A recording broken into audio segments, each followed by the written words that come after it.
कोई भी सपना साकार करने के लिए सबसे जरूरी है सही कोच का होना। चुनिए एजुकेशन राइज को और करें अपने सपना साकार। Download the app now. Hello everyone, most welcome.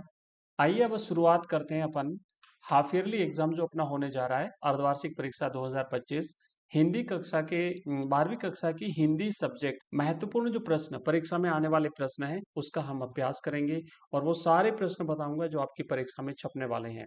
इसलिए आप एक एक प्रश्न को बड़े ध्यान से समझना। जो आपको लगता है कि कोई प्रश्न आपको याद करने में कठिनाई हो रही है तो आप उसे कॉपी पेन लेकर के बैठिए और नोट कर दीजिए हाथों हाथ। तो ये सारे के सारे प्रश्न बहुत ही इंपॉर्टेंट प्रश्न होने वाले हैं। एक एक प्रश्न हम देखते हैं। इसमें सभी टाइप के क्वेश्चंस रहेंगे, ऑब्जेक्टिव भी रहेंगे, रिक्त स्थान वाले बड़े भी रहेंगे और व्याकरण और साथ ही साथ आपकी जो दोनों किताबें हैं उसमें दोनों किताबों के प्रश्न हम देखने वाले हैं। तो पहला प्रश्न आपके सामने है और आपको जो प्रश्न का आंसर आता है आप कमेंट बॉक्स में कमेंट करिएगा, पता चल जाएगा आपको कि आपकी तैयारी कैसी है। पहला प्रश्न है कि देवसेना कहाँ की राजकुमारी थी। चार ऑप्शन आपके सामने हैं। एक है मगध की, दूसरा है कौशल की, तीसरा है मालवा की और चौथा है यूनान की। आपको याद होगा मालवा के शासक बंधु वर्मा की बहन थी देवसेना, तो ये मालवा की राजकुमारी थी। राइट आंसर रहेगा इसका ऑप्शन नंबर 3। दूसरा प्रश्न है सरोज स्मृति कविता किस पर केंद्रित है। तो यहाँ हम देखते हैं कि जो निराला जी हैं, निराला जी ने अपनी पुत्री सरोज की मृत्यु पर उसके विवाह के अवसर को याद करके ये एक कविता लिखी है सरोज स्मृति। और ये उनकी पुत्री जो थी सरोज उसकी मृत्यु पर लिखी गई थी, इसीलिए ऑप्शन इसका 3 राइट रहेगा। कवि निराला की दिवंगत पुत्री सरोज पर केंद्रित है। नेक्स्ट तीसरा प्रश्न है एक बूंद जो कविता है इसमें कवि ने जीवन को कैसा बताया है। क्योंकि बूंद जो है वो जब पानी से अलग होती है थोड़ी देर के लिए अस्तित्व में रहती है और उसके बाद पुनः उस समुद्र में विलीन हो जाती है। तो इस आधार पर कवि ने हमारा जो जीवन है उसको कैसा बताया है। नश्वर बताया है, दीपक के जैसा बताया है, पानी के जैसा बताया है या फिर दीर्घायु बताया है। तो बच्चों हमारे जीवन को कवि ने नश्वर बताया है या क्षण भंगुर भी हम कह सकते हैं। कवि ने हमारे जीवन को, मानव जीवन को क्षण भंगुर बताया है, बूंद के समान। अगला क्वेश्चन है चौथा, रघुवीर सहाय किस सप्तक से जुड़े हुए कवि थे। क्योंकि अलग अलग प्रकार अलग अलग जो है वो सप्तकों की रचना हुई थी, जिसमें पहला सप्तक, दूसरा सप्तक, तीसरा सप्तक और प्रत्येक सप्तक में 7 कवियों की रचनाओं को संकलित किया गया है। तो रघुवीर सहाय साहब की रचनाओं को कौन से सप्तक में शामिल किया गया। तो बच्चों दूसरा जो सप्तक था उस दूसरे सप्तक में 7 कवियों में इन रघुवीर सहाय साहब को शामिल किया गया था। पांचवा प्रश्न है कि राम के वियोग में कौशल्या किस से अपनी छाती से लगाती है। तो भगवान राम जब वनवास चले जाते हैं तो उस समय माता कौशल्या भगवान राम से संबंधित जो चीजें वहां पे रह जाती हैं, उनकी चरण पादुकाएं जो महल में रह गई थी क्योंकि वो पहन के नहीं गए थे, तो वो जो चरण पादुकाएं थी उन्हें बार बार अपनी छाती से लगाती है और भगवान राम को जो है वो याद करती है। तो ऑप्शन इसका राइट आंसर रहेगा ऑप्शन 3। भगवान राम की चरण पादुकाओं को जो है वो माता बार बार अपनी छाती से लगाती है। अगला प्रश्न है छठा कि कविता 12 मासा में कौन कौन से महीनों का वर्णन है। तो हमने जो कविता पढ़ी है हमारे सिलेबस में शामिल है कविता 12 मासा। उसमें जो सिलेबस, हालांकि 12 मासा में 12 महीनों का वर्णन है, लेकिन जो हमारे सिलेबस में है उसमें केवल 4 महीनों का वर्णन कवि ने यहाँ पर किया है। तो वो 4 महीने जो है बच्चों वो है अगहन, पूस, माघ और फाल्गुन। तो ये पहला ऑप्शन आपका राइट आंसर रहेगा, यहाँ पर आप याद कर लीजिए। अगहन का मतलब होता है मगसर, पूस का मतलब होता है पोष, माघ मतलब माघ महीना और फिर फाल्गुन महीना। तो ये 4 महीनों का वर्णन हमारे सिलेबस की जो कविता है उसमें किया गया है। अब हम कुछ बड़े प्रश्न भी देख लेते हैं और जो है वो काफ़ी इंपॉर्टेंट प्रश्न है, तो आप लोग इसे याद रखिएगा। मैं इसकी पीडीएफ आपको अवेलेबल करा दूंगा।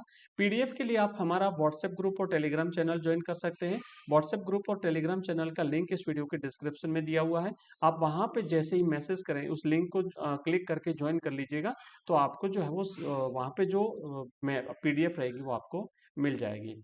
तो प्रश्न 7वां है कि कौन सा ढेला उठाने पर संतान वैदिक पंडित होती थी।